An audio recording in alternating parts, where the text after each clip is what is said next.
First time for that to happen. All right. Okay, we are live from Occupy City Hall. We are doing, we are. We're getting ready to do the Rockford reading segment, In Defense of Looting by Vicky Osterwile. This is entitled, or subtitled, A Riotous History of Uncivil Action. And we are on chapter 5 of this book. We're on page 130. So we're just going to, for anybody who's watched the Rockford reading segments before, you know that what we do is we go through and we read a piece of literature and we speak about how the issues being presented in a piece of literature cross-reference to the issues that we're facing in the struggle to end police terrorism, mass incarceration, and racial injustice. Damn, y'all already got the Black Hawk that quick and back? Yeah, nigga. No, y'all did it. I see you maybe tweet. See, hold on. All right, okay. See. All right, okay, so let's pick up. In most narratives, the American labor movement begins with the events of the Great Unrest of 1877, a series of strikes and riots that shook the country to its foundations. Starting here, of course, already misses the largest struggle against work in American history, the general strike of the enslaved, as well as the massive battles of Reconstruction. This myopia emerges from the labor movement itself. Quote, New York in 1871 witnessed a march of 20,000 demonstrating solidarity with the workers of Paris, 20,000 radicals who were able to look across the ocean to the Paris Commune but were unable to look 500 miles to the South Carolina Commune, end quote.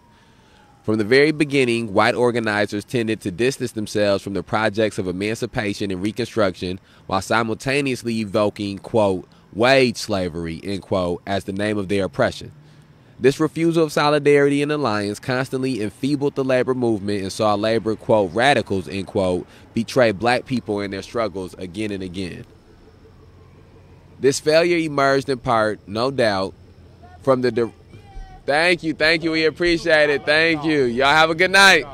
Thank you. The failure emerged in part, no doubt, from the direct white supremacist nature of organized labor up to the moment.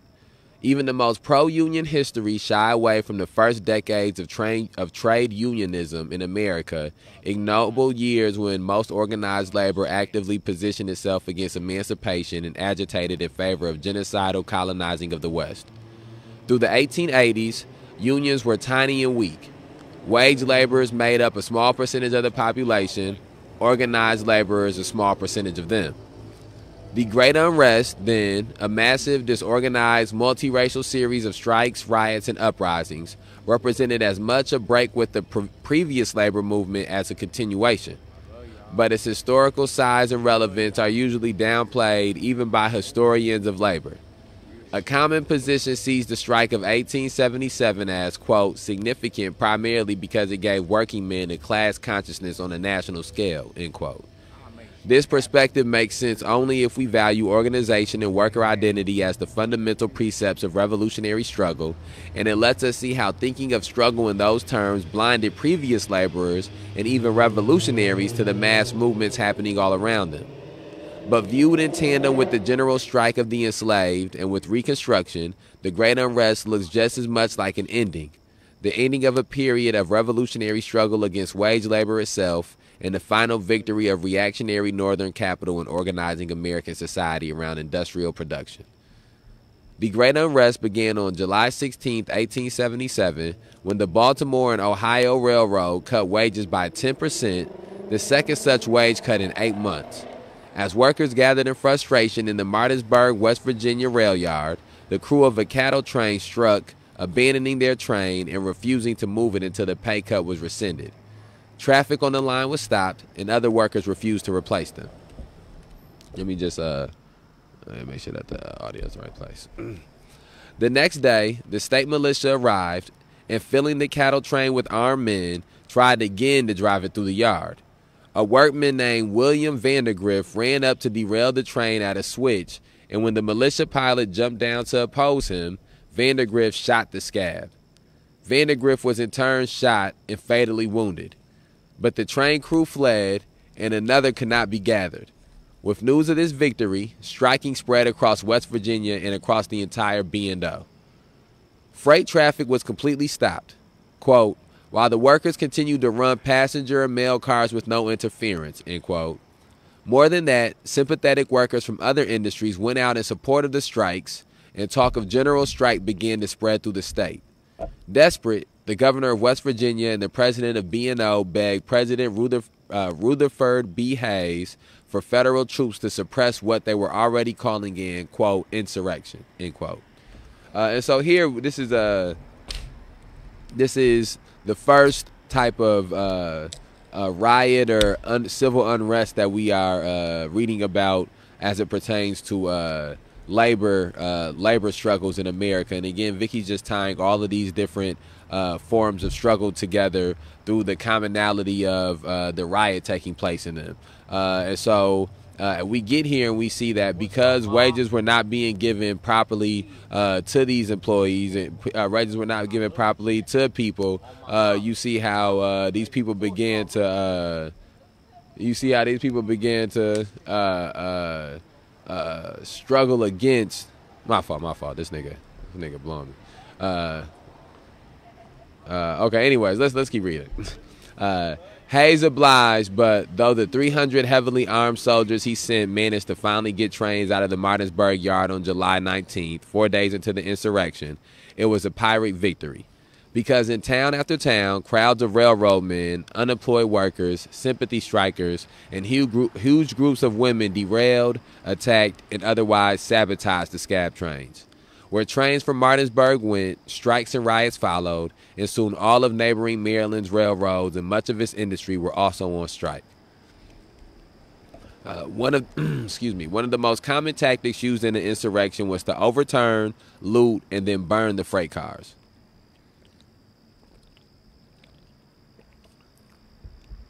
This had three immediately powerful effects for the movement. It blocked the lines in the yards, making them impassable for scab trains, gathered goods and food to sustain strikers, and cut into the railroad's bottom line. This tactic reappeared in the United States in September 2016 when protesters in Charlotte fighting for justice for Keith Lamont Scott overturned and looted semi-trucks, turning some of the goods into burning barricades that blocked the interstate. Back in 1877, in response to the chaos spreading, the governor of Maryland called out the National Guard, but the residents of Baltimore, where the Guard was stationed, rioted, attacking the guardsmen with stones and brickbats and preventing them from boarding trains to go to break the strike. Exasperated, the governor begged for a full federal intervention. It was at this moment that Pittsburgh and St. Louis exploded into insurrection. How did strikes, rioting, and looting spread so widely and so quickly? After all, barely any of these workers were organized into a national union. In fact, as labor historian Jeremy Breacher argues, the great unrest occurred in the wake of unionism's repeated failures to win change. The Panic of 1873, one of the most severe depressions in American history, saw unemployment skyrocket. As ever, capitalists used the downturn as grounds to cut wages and enforce speed-ups.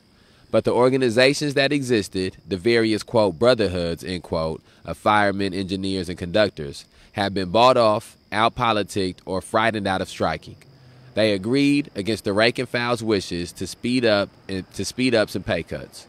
Their membership plummeted, and many of the unions ceased to exist except on paper. In the wake of their failure, a clandestine insurrectionary organization formed the Tradesmen Union and spread quickly across the country. But the Tradesmen Union was just as quickly infiltrated by feds, police, and Pinkerton thugs, the infamous private police force that spied on and sabotaged the labor movement and that was often called in to violently break strikes, such that in the build-up to any actions, mass firings of radicals and organizers would lead to confusion and disunity within the movement. Soon the TU collapsed as well. Union membership was at a decades-long low when things kicked off in Martinsburg. Furthermore, for one of the last times in American labor history, forming or protecting a union would not be a major demand of the struggle. The rioters of 1877 had a different political precedent and goal in mind: the Paris Commune of 1871.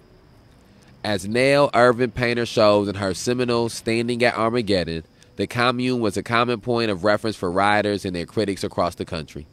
U.S. workers fought to take control of their daily lives, their local and workplace governance in much the same way that the communards had for 71 glorious days in 1871.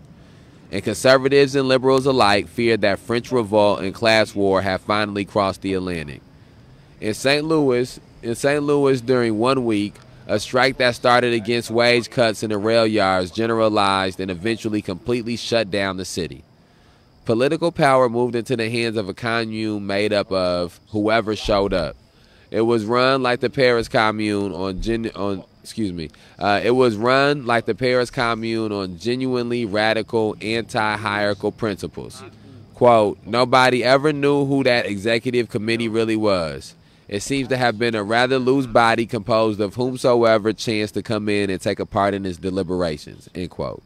This, quote, disorganized, end quote, assembly managed commerce in the city, halted all railroad traffic, and requisitioned food for strikers, whose numbers encompassed more than a dozen professions outside of the rails, constituting an almost total general strike.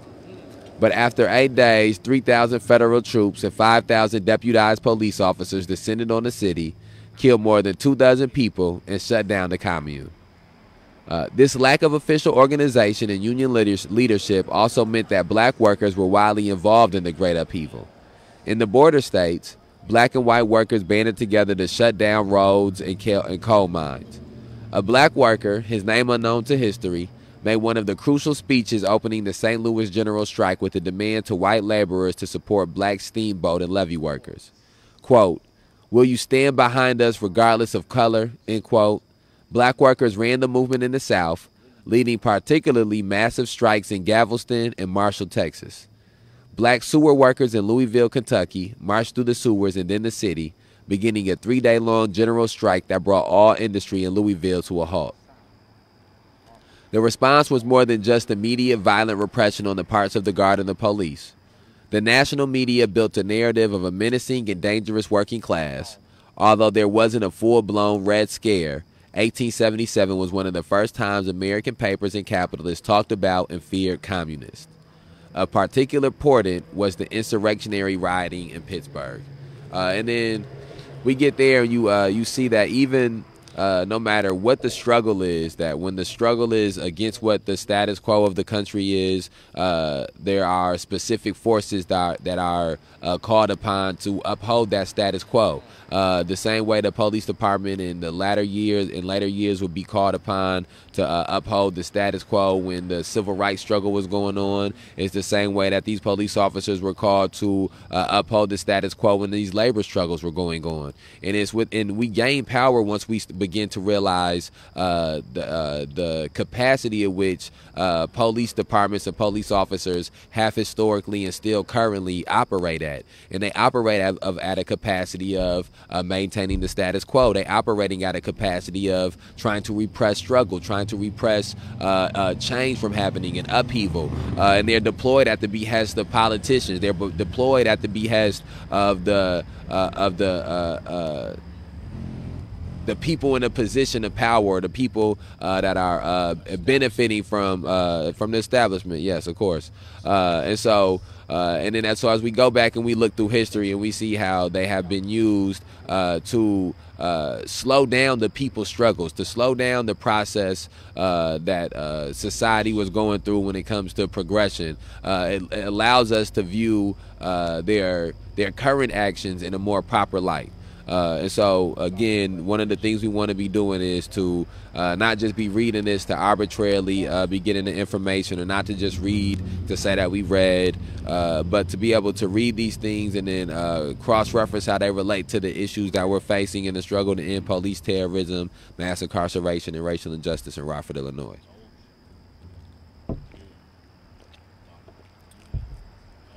It's a little chilly tonight, huh? Okay. The rioting in the industrial city in western Pennsylvania followed a couple days of striking on the railroad. Sent in to repress the strike, Local National Guardsmen instead fraternized with strikers, and police were unable to break the strike, which left thousands of full box cars sitting idle in Pittsburgh yards. The railroads, panicked by the thought of all that property and profit languishing, brought in National Guardsmen from Philadelphia, knowing they wouldn't hesitate to fire on the working men.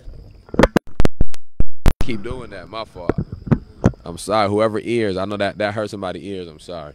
I'm trying to get this blanket underneath my legs. There we go. All right, we all good now. Here we go. Okay. Sent in to repress the strike. No, he's right there. Okay, the railroads, panicked by the thought of all that property and profit languishing, brought in National Guardsmen from Philadelphia, knowing they wouldn't hesitate to fire on the working men. These outside agitators promptly did their boss's biddings, massacring 20 strikers. They even brought a Gatling gun to mow down rioters. But the massacre backfired. Though the company technically retook the yards, no one, not even those workers who hadn't originally gone on strike, would drive trains captured in such blood. The entire Pittsburgh Guard switched allegiance to the side of the workers, giving over their weapons to the workers, and in response to the capture of the rail depot, quote, the entire city mobilized, end quote. And that's one of the things that's also a commonality in these struggles is that when the group that is being oppressed or exploited, when they are brutalized or victimized and is encapsulated in bloodshed and is broadcast to the nation or broadcast to the city or broadcast to the masses, you begin to see people switch sides. It's something that this society has where people can't have empathy for the oppressed until they see the oppressed in the role of the victim. They can't have empathy for the exploited until they see the exploited in the role of a victim. One of the reasons that George Floyd was such an awakening experience for certain people was because of the nature of George Floyd's murder, the brutality of it, the victimization of it. The 8 minutes and 46 seconds of this man kneeling on his neck was a lot harder for people to digest than someone, and then Tamir Rice being shot in a matter of 10 seconds, even though both of them were just as inhumane. And so that's one of the thoughts that and even here we have seen where the interest ebbs and flows, or it's peaks and valleys. And one of the peaks is when someone is killed, when bloodshed occurs. And so the same way that's a commonality in the struggle that we are facing with police terrorism, mass incarceration, and racial injustice, we have to understand that was a commonality in previous struggles. We have to anticipate that, unfortunately, these systems and these institutions will continue to shed blood, and it becomes our job to be organized to make sure that we can be closer to seeking justice when that bloodshed happens.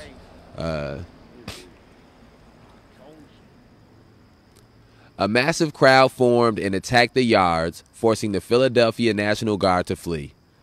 Having driven away the guard, the crowd broke into and looted all of the freight cars left in the yard. Then they burned them, alongside all railroad property, letting the fire devour huge swaths of railroad and capitalist property, but organizing fire breaks to prevent the conflagration from spreading to nearby residential areas. This tactic of controlled arson would return in the major urban riots of the 60s and in L.A. in 1992. By the time the various riots, strikes, and insurrections had been quelled by repression, over 100 lay dead and millions of dollars in property had been looted and destroyed. In some cities and workplaces, demands were met, in many that were not. But the looting and property destruction terrified owners and government officials alike. Led by Pennsylvania Railroad President Thomas A. Scott, who had lost tremendous wealth in Pittsburgh, a movement grew among capitalists to reinforce urban defense against their new working-class enemies and the revolution their mass riots pointed toward. And so it was in response to their property destruction, looting, armed rebellion, and general strikes of 1877 that almost every city in America built a huge armory to garrison weapons and guardsmen, buildings that remain to this day massive monuments to anti-communal politics and glaring symbols of the boss's power over daily life. And though these armories are now mostly decommissioned, when riots get too powerful for police to handle, it is still the National Guard, armed to the teeth, that is called in to face down the rebels. Okay, and so then that gets us to the our next section in this chapter.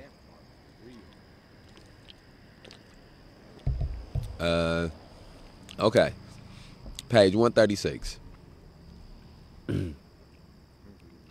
From here, labor histories leapfrog through the decades from major flashpoint to flashpoint, tracing the ebb and flow of union membership and class consciousness as the labor movement marches toward its supposed apotheosis in the sit-down strikes of the 30s, the Congress of Industrial Organizations, CIO, and the New Deal.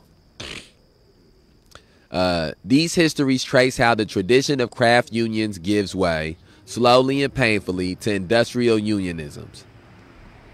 And then there's a asterisk and then an excerpt at the bottom of the page. So, craft unionism is a model that emerged from the 19th century conditions of labor, organizing workers on the basis of their particular job in the shop, so that one railroad workforce might be split into 15 different unions based on their job and level of skill, and negotiating separately with the bosses for craft-based wage scales and hours. Craft unions often represented a conservative or reactionary break on the movement because the highest paid and highest skilled workers' unions could often be bought out by getting a good contract from the boss, getting workers back to work, and effectively breaking a strike. This played right into the hands of capital as industrialization increasingly de-skilled the workforce, leaving tiny pools of well-paid conservative skilled workers, sometimes referred to as the quote, aristocracy of labor, end quote. As immigration increased, craft unions overwhelmingly became nativist white organizations of labor aristocrats, often explicitly racist and anti-immigrant, more allied with the foremen and bosses than the general laborers. Industrial unionism is the basis of organization by industry so that everyone who works on a railroad or in steel can join the same union, and it has become the dominant mode of unionism since the 30s. These histories trace how the tradition of craft union gives way, slowly and painfully, to industrial unionism. There's the 8-hour movement, bursting onto the scene in a furious wave of strike and organizing activity in 1885 through 1886, culminating in a general strike in Chicago and ending in infamy with the Haymarket bombing, the execution of 4 anarchists for a bombing they did not commit, and the creation of May Day. This movement is often told in tandem with the story of the Knights of Labor, a cautious and conservative organization that, as a fluke of a strike victory in 1885 by a radical local over notorious anti-labor steel baron Jay Gould, suddenly became the largest mass worker organization in American history. Its effectiveness emerges largely from the fact that it was necessarily decentralized, having grown too large too fast for its anti-strike, anti-action, quote, Grand Master workman, end quote, Terence Powderly to handle, despite literal attempts on his part to stop and to sabotage the strike wave, to have effective repressive control. But in the aftermath, the KFL faded as the AFL, the American Federation of Labor, took its place at the center of the labor story. The AFL, organized on craft principles and run by the hard-nosed, racist, anti-strike Samuel Gompers, dominated official labor politics into the 1930s, and everywhere militancy and insurrection appeared, the AFL attempted to tamp it down. Still, AFL locals were often at the heart of strikes throughout the period. The AFL was, often, the only game in town, much to the detriment of the strikes and struggles it came to represent.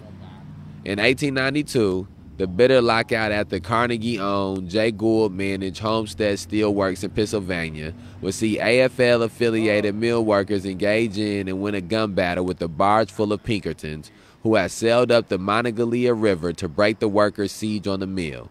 In 1892, a multiracial general strike also shut down New Orleans.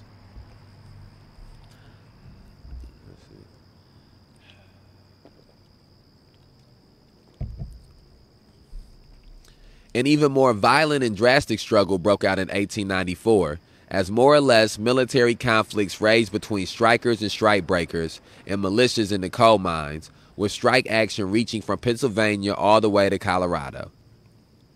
Miners, who lived in utterly desperate poverty in isolated rural communities owned and managed by the coal conglomerates, banded together not just to fight, but also to loot company stores and groceries to keep the strike going, as they would again in West Virginia during the infamous mine wars of 1912 through 1921. The year 1894 was also when the famous Pullman strike, a mass boycott-cum strike on the railroads led by Eugene Debs' American Railway Union, ARU, quote, rapidly came to be understood as a general struggle between all workers and corporations as a whole, end quote. The ARU exploded in membership and power, and the strike spread across the rail lines that Pullman cars traveled. U.S. President Grover Cleveland sent federal troops into Chicago, the heart of the strike, to break it. But this backfired disastrously as mobs of working-class people, most not strikers, formed to fight off federal troops, loot, riot, and burn. This conflict turned the movement into a massive upheaval that spread even more broadly across the country as rail traffic almost completely collapsed, particularly west of the Appalachians. The working class was ready to fight. But here again, the leadership failed the workers. First, the associated AFL unions, meeting in an emergency conference, rejected the demand of the rank and file to call an official sympathetic general strike and instead ordered workers back into their shops. Then, with the ARU isolated by their compatriots and the militia, the leadership balked.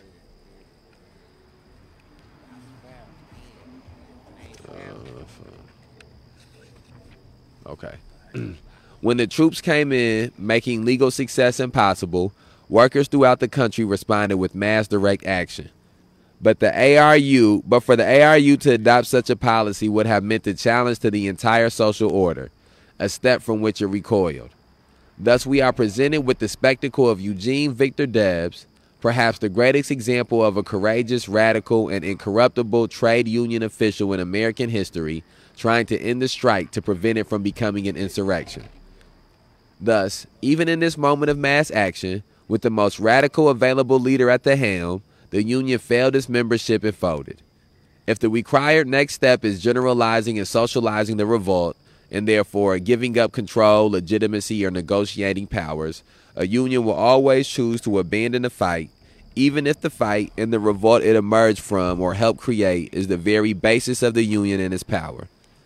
The logic of formal organizational power, no matter how noble or radical the organization's goals, will in crisis lead it to preserve itself for, quote, the next fight, end quote, rather than abandon it all for this one.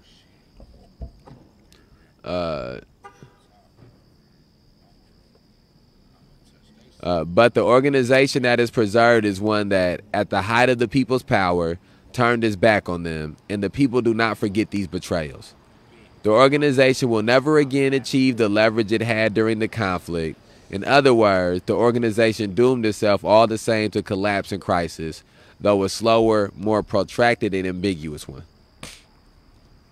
Okay, and then we move on to another segment here. And so, and again, this is this whole book is speaking about the history of riots in America, the history of looting in America, and speaking about how it has never been a time in which it was not a political tactic that was being used. It's just the narrative is painted differently depending on who is using that political tactic.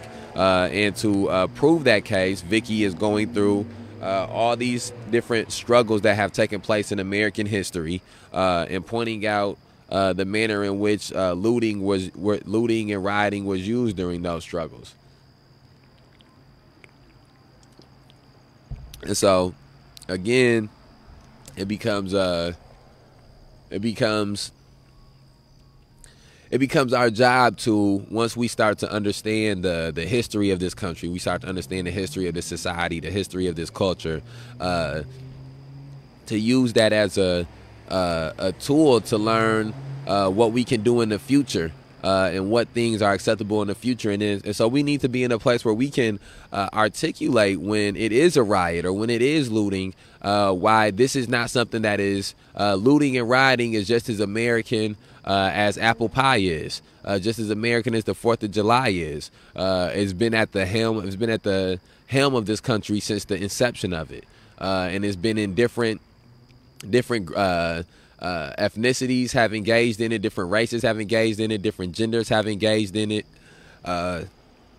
We read in this chapter about how women during World War I, I believe it was, were a part of rioting and looting, and it was mainly women that were involved, the wives of men that were overseas who were not being given what they believed to be fair labor wages for their work. So again, let's move to this next section. Damn, my fault. Labor struggles continued throughout the period. One of the greatest heights during the first decade of the 1900s came when the industrial workers of the One of their greatest heights during the first decade of the 1900s came when the Industrial Workers of the World, IWW, or Wobblies, the syndicalist union that organized across gender and racial lines to join all the working class into, quote, one big union, end quote, for revolutionary social transformation, won strikes, fights for free speech and freedom of assembly, and other battles across the country. Much as Antifa has become the modern-day reactionary boogeyman, for decades during the early 20th century, no insult was worse than being called a wobbly, or sometimes, quote, an IWW, end quote. And for many, being a wob led to arrest, torture, tarring and feathering, and even lynching. But it wasn't just violent repression that held back workers. The gathering storm of World War complicated the trajectory of the labor movement. Although U.S. anti-war sentiment prevailed for the first year of the inter-imperial European conflict, war fever was growing, and gradually socialists, trade unionists, and liberals alike unified to support the Allied fight, quote, over there, end quote.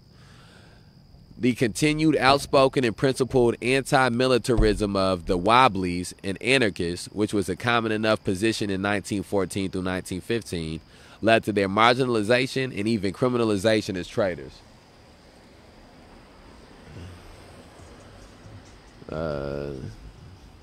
Still, as war production ramped up in 1916 and with the young men of the working class vacuumed into the war machine via enlistment, big transformations took place in the makeup of the industrial workforce as women moved into men's industries and black Southerners came into northern industrial centers as part of the Great Migration.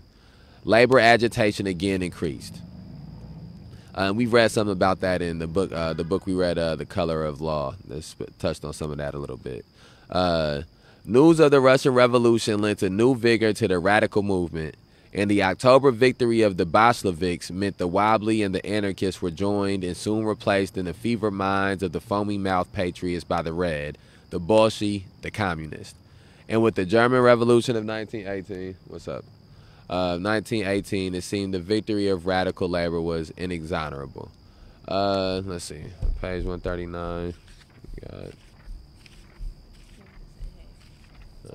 Okay. I love you. Love you too. I'll talk to you later. All right, talk to you later. All right. Have a good night. All right, on page 139, let's keep going. Let's keep reading. All right, so yeah, top of page 139, or middle of page 139. In the immediate aftermath of the war, in the year 1919, a huge strike wave spread across the country, the largest since 1877, including a general strike that completely shut down Seattle. But the year also saw the country's first bona fide, quote, Red Scare, end quote, as anarchists, labor organizers, communists, and socialists of all stripes were rounded up, imprisoned, and deported by Federal Attorney General Palmer and his goons. Reactionary mobs of veterans rioted to attack socialist demonstrations, destroy union and wobbly halls, presses, and infrastructure, and beat, maim, or murder organizers. The conservatives in the AFL, meanwhile, used the Red Scare to purge what socialists and militants remained in their ranks. As we've seen above, 1919 also featured the highest number of anti-black riots in American history, and the early 20s as a time of dramatic, reactionary retrenchment of anti-communism and anti-black sentiments merged into a molten stew of violence and hatred, embodied in the dramatic return of the KKK. But despite the turmoil in the early years of the century, the 20s were widely seen as a time of social and industrial peace and prosperity, though that prosperity was being bought on credit and the working class would soon be paying the bill. As ever, quote, social peace, end quote, just means the rich were winning the class war without much fight back. What up, bro? What up, bro? How you feeling? How you feeling? What up? What up, man? You being safe out here? You being safe? No, I'm being safe, but in the day, this my motherfucking homie, bro. Yeah, you know it's all love. It's all love. It's all love, bro. It's all love. Motherfucking 6 months ago, motherfucker out here pushing motherfucking protests and shit. No, that's a fact. That's a fact. You was there. You was there. I got this live going on. I gotta hop back into this book. I gotta hop back. I'm gonna holler at you. I'm gonna holler at you. Be safe out here, bro. Be safe. And so, okay. But despite turmoil in the early years of the century, the 20s were widely seen as a time of social and industrial peace and prosperity, though that prosperity was being bought on credit and the working class would soon be paying the bill. As ever, quote, social peace, end quote, just means the rich were winning, as ever, quote, social peace, end quote, just means the rich were winning the class war without much fight back, exploiting the workers in new, disruptive, innovative ways. After 50 years of relatively constant social and class struggle, a new affluence seemed to have finally solved the, quote, labor question, end quote, and businessmen and union heads alike celebrated a, quote, new unionism, end quote, free of strikes in which union bosses hashed out contracts with owners over Chamber of Commerce luncheons. As part of this union conservatism and, quote, respectability, end quote, unions leaned into their role as the official arbiters of the color line in Northern labor. The black workers who had moved north during war production were once again violently relegated by boss and union alike to an enforced status as unskilled, disposable labor. The Roaring Twenties are associated with profligate wealth and consumption, and indeed, consumer goods spread rapidly, although, much like ownership of smartphones or flat screens today, this did not reflect actual wealth or power. Wages stagnated through the decades and poverty deepened for millions alongside this increased access to consumer goods. The 20s are also famous for their organized crime syndicates of bootleggers fighting the G-men of Prohibition. Less well remembered is that those criminal syndicates built their motto and got, quote, organized, end quote, as part of labor, quote, rackets, end quote, that use violence, quote, slugging, end quote, firebombing, even assassination to enforce control of a local employment space. Though these hired criminals began as off-the-books employees of the union, as unions increasingly followed the AFL lead and shied away from collective action, striking, and industrial unionism, they lost all leverage beyond this professional violence. Unions came to rely on it more and more. Gangsters quickly realized they were the true political power. They were running labor in whole industries, even whole cities, with the unions paying them and at their mercy, and for that position of organization and power, they extended into, quote, protection, end quote, and other. Okay. Next segment. So we're moving on to the next segment. It's another segment. The New Deal is celebrated by liberals and progressives as the pinnacle of good governance, held up as the model for large-scale government-backed actions in response to crises, from health care to climate change. But the New Deal was in fact one of the greatest innovations in counter-revolutionary statecraft in American history. A response to the threat of communism and black revolt, it funneled the anger and activity of a massive movement into charity, unionism, work, and electoral politics, fully embedding racist divisions of welfare and public action in federal relief structures. FDR, quite possibly staved off the formation of a real revolutionary rupture and set the terms of liberal domination of the poor for the next 50 years, particularly by structuring federal relief in fundamentally anti-black but technically, quote, colorblind, end quote, ways, all, crucially, without significantly improving the conditions on the ground. Because when the bottom fell out, it fell very far. Within 12 months of the Black Tuesday crash of October 1929, the official count of the unemployed went from around 500,000 to 8 million people, though these numbers themselves are probably low because the unemployment count was one of the demands won by the movement, so unemployed persons weren't reliably counted until after 1929. The unemployed in America faced a crisis exacerbated by an American ideology that rejected and minimized social services, pushing most relief onto churches and other private charities, an utterly unprepared and fundamentally unsympathetic federal government, and a plutocratic gang of billionaire monopolists who uttered patriotic pieties and predictions of imminent economic recovery while laying off tens of thousands of workers. The people were, as ever, on their own. And then we're about to get ready to go into page 142, but let me get a drink. Let me get something to drink.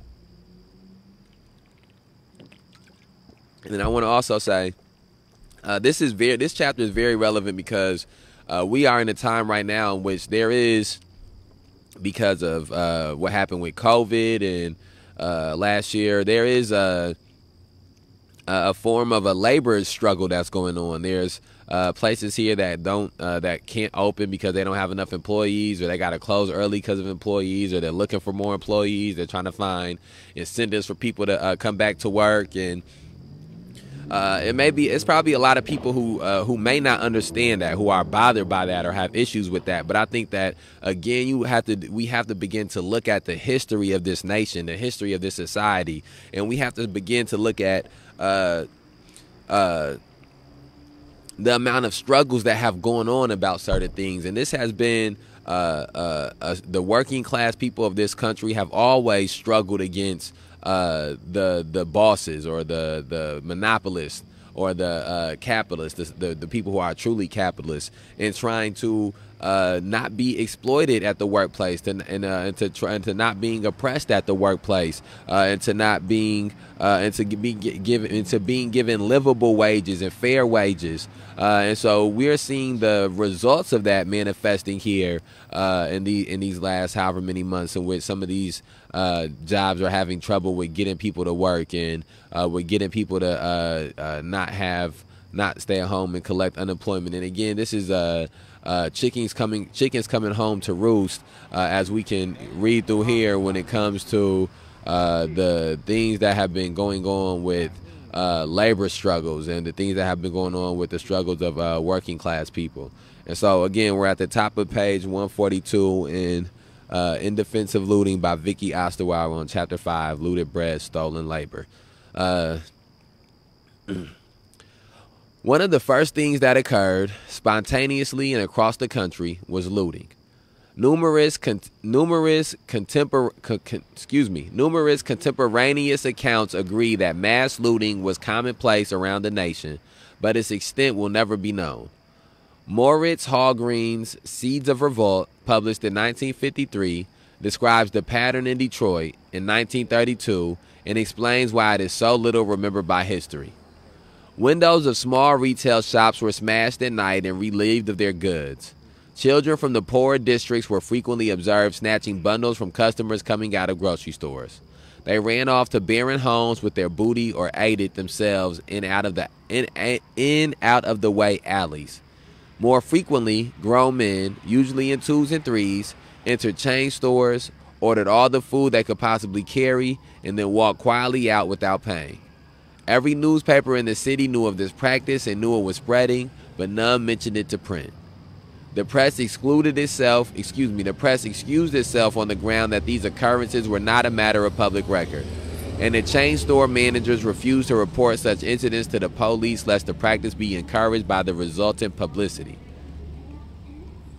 In New York, quote, bands of 30 or 40 men regularly descended upon markets, end quote. The scope of this organized, spontaneous looting has largely, therefore, been lost to history. However, we must imagine that looting kept not a few people alive during these tragic years. However, we must imagine that looting kept not a few people alive during these tragic years. And it wasn't only grocery stores. Quote, in a few cities, there were spontaneous raids on restaurants, end quote. This looting was not always done in small groups. What's up? The unemployed movement took shape in a recognizably national form around the March 6, 1930, quote, International Employment Day, end quote, demonstrations. These demonstrations shocked even their Communist Party organizers in their size and ferocity, with the CP claiming 1.25 million people protested across the country on the 6th. Immediate, mass, violent repression sprang up. Hundreds of policemen charged into the crowd, viciously beating dozens and shattering the demonstration in New York City's Union Square. But the repression did not break the back of the movement. Huge marches and riots of unemployed workers became a regular occurrence across the country. They demanded work, relief, and bread. Just as often, they took it. Quote, in March, 1,100 men waiting on the Salvation Army bread line in New York City mobbed 2 trucks delivering baked goods to a nearby hotel, end quote. Although riots and marches like these were more common in the large cities of the North where workers were concentrated, they were not limited to them. Quote, in Henrietta, Oklahoma, 300 jobless marched on storekeepers to demand food, insisting they were not begging and threatening to use force if necessary, end quote. Hal Green described a scene in West Virginia. 1,500 miners, together with their wives and children, marched upon Charleston in May 1931. They came from the Ward District to demand help from the government. Governor Conley met them at the edge of the city, explained that the state could do nothing for them, and gave them $10 out of his own pocket, $10 to be divided among 1,500 hungry people. Frank Keeney, the leader of the protesting miners, flared up in anger. Keeney, to his followers as they marched on into the city, Keeney said, quote, all that stands between you hungry people and food are a few plate glass windows. No state has a right to call you criminal if you take what you must have to live, end quote. The logic of property in the face of starvation and mass unemployment was breaking down, perhaps not as easily as a pane of plate glass, but surely and steadily. And as the logic of property breaks down, so too must the logic of race.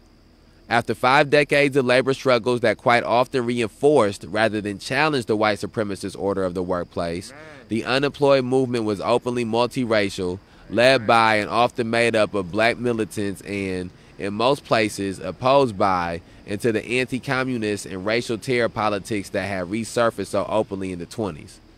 Many of the unemployed councils that sprang up were interracial and often were the first interracial organizations to appear in their areas. Where property teeters, so too does white supremacy. And then that sort of takes us back to some of the things that have been mentioned in the earlier chapters where black people, Africans, when they were brought over here, were considered to be property, and that begins to interrelate the concepts of property and race in America, and intertwine those things in America. And so that's sort of a callback to some things from an earlier chapter. But okay, let's continue. Page 144 of In Defense of Looting. This spread to the question of housing as rent and anti-eviction riots became one of the most common forms of resistance to depression conditions. Groups of unemployed people, usually black activists, often communists, formed anti-eviction flying squadrons. These squadrons, sometimes called, quote, black bugs, end quote, will march through poor neighborhoods gathering crowds, then arrive at the eviction, often thousands strong, replace furniture inside the house, and forcibly keep the marshal from carrying out the eviction. Quote, sometimes the flying squadrons arrived before the police and directed the family and bystanders to sit on the furniture to prevent its removal. An old spiritual, quote, I shall not be moved, end quote, became the theme song of resistance, end quote. This movement was widespread and widely successful. The unemployed movement stopped or reversed literally 1/3 of the evictions in New York, 77,000 households. during the early 30s. When a rent riot in Chicago ended with 3 black people killed by police, the fierce, combative funeral march the following day saw unified crowds of black and white protesters, which terrified the city government. Quote, if it had been an out-and-out race riot, it would have been understandable. But here was something new. Negroes and whites together rioting against the forces of law and order, end quote. Chicago City Hall declared a moratorium on evictions. By 1931, the movement had more or less ceased evictions in Detroit as well. And so, again, now we're getting into a place where they're talking about these about riots and looting taking place over because of evictions. And again, that is the commonality throughout this book, is speaking about how many different places and how many different times in this society and in this nation, there has been actions. There have been actions that are considered riots or actions that are considered looting, and they've been for the greater good. They've been for a specific cause, and history has sort of not told. History has went without telling. Yes, the truth, but history has also went without telling the gains that these riots have led to. And went without telling the people who were the champions of these riots, and how integral these things, how integral these things began to be for the movement and for the struggle. And so we want to continue. What's up, man? What's up, man? Police fucked me up plenty of times, big bro. Nope, I'm already knowing. I gotta do this live though. I'm doing this live. I gotta keep reading, man. Okay.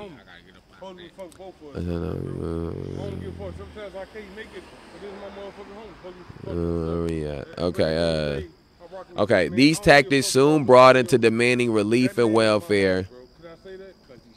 These tactics soon brought into demanding relief and welfare as thousands of poor and unemployed people would descend on city halls and state houses, relief agencies, charities, and anywhere else demands could be leveraged. Often these marchers then stationed themselves inside the offices, refusing to leave until relief was given and further plans made. They won radical expansions of relief, and where they couldn't, they often just looted what they needed. One of the great strengths of the early unemployed movement was the energy and dedication of Communist Party organizers. In most urban centers, communist militants formed the backbone of the early movement, with the party organized, quote, unemployed councils, end quote, the nuclei of the movement wherever they popped up. The organizers that remained in the CP by 1930, who had survived splits, purges, and Red Scares, were a hardened and experienced cohort. Shortly to be mobilizing in the defense of the Scottsboro Boys, the CP of 1930 was a multiracial and strongly anti-racist party. Whereas movements in the 20s had distanced themselves from communist organizers, in the misery of the Depression, communism didn't seem so scary, and evictions were often met with cries of, quote, call the Reds, end quote. In the early years of the movement, communist militants were invaluable champions of the fight, supporting neighborhood demands and politicizing the need for relief.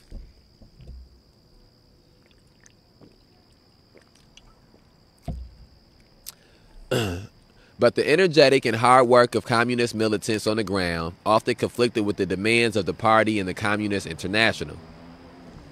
Quote, few unemployed saw the connection between their immediate need for relief and demonstrations against the, quote, imperialist war danger, end quote, slogans about defense of the Chinese Soviets, or even electorate campaigns for CP candidates. Nor was it clear why socialists and mustyites were regularly labeled, quote, social fascists and tools of the bosses. This posturing seriously handicapped efforts to recruit the jobless into the radical movement, end quote. This alienating propaganda, however, was less disastrous for the unemployed than were the organizational imperatives of the Communist Party. Sharp changes of strategic direction from above often left local movements whiplashed and reeling. For example, the decision that organizing mutual aid charity was an, quote, open right-wing opportunist deviation, end quote, in mid-1931 cut the legs out from a few local groups. and the spontaneous and uncontrollable looting and rioting, unresponsive to party discipline or strategy, quickly became the anathema to the CP. Although early on councils participated in this rioting,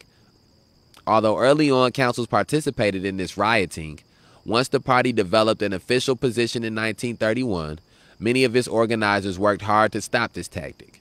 Quote, unemployed council leader Herbert Benjamin recalls that those of us who were more politically responsible continually advised against food riots, and he believes that more such rioting would have occurred without the unemployed councils. It seems probable, concluded two academic writers unsympathetic to the left, that the Communist Party exercised an important influence in restricting the amount of violence against persons and property during the Depression. Let's see, on page 146. 46. And we almost done with this chapter. I think the battery should last till we get this chapter knocked out. Okay, this is the kind of achievement that only an organizer could love, because it demonstrates nothing so much as their gaining social power against and over the spontaneous needs and desires of the people. It certainly didn't help strengthen the movement. Such repression of local mutual aid and direct action, in fact, okay, we at 10%. We got this one on 10%. I think we should be able to get through this, though. Okay. Such repression of local mutual aid and direct action, in fact, played right into the hands of the liberals of the new Roosevelt administration. Elected in the largest landslide since Abraham Lincoln's re-election in 1864, FDR came in promising jobs and relief, a new deal, and set about doing a little bit. The jobs and relief programs that came from the federal government were far too little to stem the economic crisis, but they were hardly too late. Indeed, they were right on time to disorient the movement. The money and relief programs the New Deal distributed were not only too small, but also left to states and localities to distribute. Without strong federal enforcement mechanisms, organizers and the needy quickly found themselves locked into protracted battles with local bureaucracies over money and jobs that were anyway inadequate to the size of the problem. The same thing was happening to those lucky enough to be employed who, with the official legalization of collective bargaining through the National Recovery Administration, NRA, flocked into unions at an astonishing rate. Those unions were mostly affiliated with the AFL, and these workers quit. Those unions were mostly affiliated with the AFL, and these workers quickly found that the law meant little if the boss had more power than the workers. By 1935, workers were referring to the NRA as the, quote, national runaround, end quote, and the explosion of union membership did little but inflate the wallets of conservative union bosses and funnel subversive energy into official bureaucratic channels.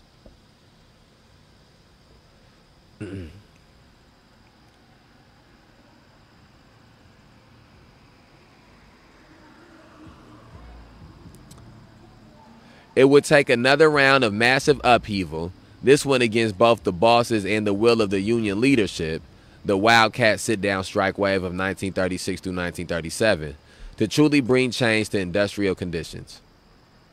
It is precisely this sort of mass liberal co-option and diversion of energy that organizers, as politicized, quote, strategists, end quote, are meant to be best positioned to resist. But the unemployed organizers were busy trying to unify and form a national council that could wield, quote, real power.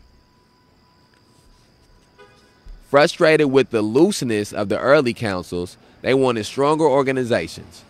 Organizers of all social tendencies, quote, shared the view that the victories won by the unemployed in the early Depression were mere handouts. A significant political movement capable of winning major victories depended, they thought, on firmly structured local and state organizations knit together in a national body and with a national program, end quote. This shared perspective, that real power flows from unified organizations, helped the organizers destroy the very power they wanted to expand. While the leaders of the unemployed groups have been concentrating on forming a national organization complete with a constitution and a bureaucratic structure, the local groups across the country were declining. They were declining largely as a result of the Roosevelt administration's more liberal relief machinery, which diverted local groups from disruptive tactics and absorbed local leaders in bureaucratic roles. And once the movement weakened, and the instability of which it was one expression subsided, relief was cut back. That this happened speaks mainly to the resiliency of the American political system. That it happened so quickly, however, and at so cheap a price, speaks to the role played by leaders of the unemployed themselves. Organizers' visions of what an actual political organization looked like played straight into the hands of liberal recuperation, and what temporary gains the movement achieved with direct action were misunderstood by organizers as the sign to form a, quote, real, end quote, movement. In doing so, they repressed the direct actions, leaving those gains vulnerable to immediate cutback as local power collapsed. They also left the historical narrative in the hands of FDR and his New Deal, which did nothing more than strangle a revolutionary movement in its cradle, but which is now remembered as having saved the poor of the Great Depression. We can't afford to repeat those mistakes. By centering looting and seeing its free, let me let this over. By centering looting and seeing its frequent sidelining, rejection, or even repression by the organizers, historians, and bureaucrats of the labor movement, I hope we can begin to shake loose certain conceptions of what revolutionary activity can and must look like to succeed. Meeting the needs and desires of the proletarian, the worker, the unemployed, and the downtrodden through direct struggle is not a mistake or a deviation from the real fight. It is not a failure that must be corrected by a militant, nor an opportunity to be seized by an organizer. It is the thing itself, the new world opening up, however briefly, in all its chaotic frenzy. It is uncontrollable, and as long as those who fight for freedom fear that uncontrollability, as long as they measure their success by their ability to direct, to dictate, to marshal, and to focus, they will never be able to achieve the liberation they seek. They must allow the real movement to change them, or they can only live to see themselves become its enemy. And so that wraps up chapter 5, Looted Bread, Stolen Labor. And that was sort of from the previous 4 chapters, which were primarily steeped in race. That was a small turn some from that. But regularly through the reading, it tied back into race. And then I think the main thing is at the end there is a reiteration of why it's important for us to keep in historical reference how regularly looting has been at the center of struggles, the keeping historical perspective, the gains that have happened after looting and after rioting, and the keeping historical perspective that a struggle can't be contained, a struggle can't be dictated or decided on by one person how it's going to go or how it's not going to go or what can happen and what can't happen. So I think that the way Vicky finished off that chapter was perfect. I couldn't sum it up better. And then the next chapter that we have here is chapter 6, No Such Thing as Nonviolence. Chapter 6 of In Defense of Looting, No Such Thing as Nonviolence. That will bring us to page 149. I'm hoping, and I think 149. Oh, we got about 100. Yeah, we got about 100 pages left. I'm hoping that in the this week we can be able to finish this book up. I was hoping to do like a chapter a day when I started this about a week and a half ago, and that just has not been a realistic thing to accomplish. However, I do want to hopefully try to get this finished so that way we can start with the next book.